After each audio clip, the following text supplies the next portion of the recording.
হরে কৃষ্ণ। শ্রীকৃষ্ণ হচ্ছেন বৃন্দাবন বিহারী।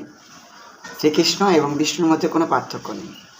শ্রী বিষ্ণু, ব্রহ্মা, শিব, অন্যান্য সমস্ত তত্ত্বটা হচ্ছে শ্রীকৃষ্ণের অংশ, কলা অংশ। এটি সমস্ত শাস্ত্র বিধিত। যেমন আমরা দেখতে পাই বৃহন্নারদীয় পুরাণে একদম প্রথমেই ব্যাসদেব নিজে সেটা শুরু করেছিলেন। 1 নম্বর এবং 2 নম্বর শ্লোকে তিনি শুরু করেছেন ভগবান শ্রীকৃষ্ণের বন্দনা দিয়ে। সেখানে তিনি বলছেন, বন্দে বৃন্দাবন বাসিনী আনন্দ মন্দিরম উপেন্দ্র শ্যানন্দ কারণম পরমানন্দ বিভূম পরম। অর্থাৎ সেখানে তিনি প্রথম দিক দিয়ে শুরু করেছিলেন। সেখানে তিনি বলছিলেন,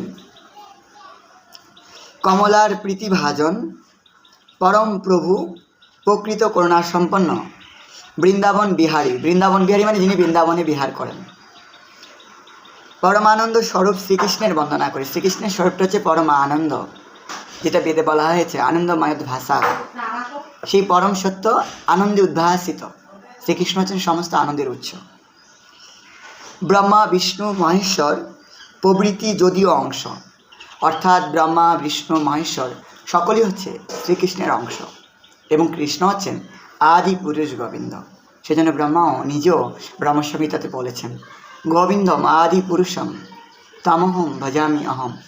হে গোবিন্দ, তুমি আদি পুরুষ, আমি তোমার ভজনা করি। ত্রিভুবনের সৃষ্টি স্থিতি প্রলয় কর্তা সেই পরম বিশুদ্ধ চিৎস্বরূপ আদিদেবকে আমি ভজনা করি। ব্যাসদেব যখন বৃহন্নারদীয় পুরাণ লিপিবদ্ধ করতে শুরু করলেন, বৃহন্নারদীয় পুরাণের আলোচনা শুরু করেছেন, সেই প্রথমেই তিনি বলছেন যে আমি সেই বৃন্দাবন বিহারী, সেই কমলার প্রতি ভগবান শ্রীকৃষ্ণকে বন্দনা করি, যার অংশ হচ্ছে ব্রহ্মা, শিব, বিষ্ণু আদি। তিনি হচ্ছেন পরম বিশুদ্ধ চিত্রূপ, তিনি হচ্ছেন আদিদেব। ভগবদ্গীতাতেও ভগবান বলছেন আদিদেবম অজম বিভু। তো সেই জন্য ভগবান শ্রীকৃষ্ণ হচ্ছেন সমস্ত কিছুর উৎস।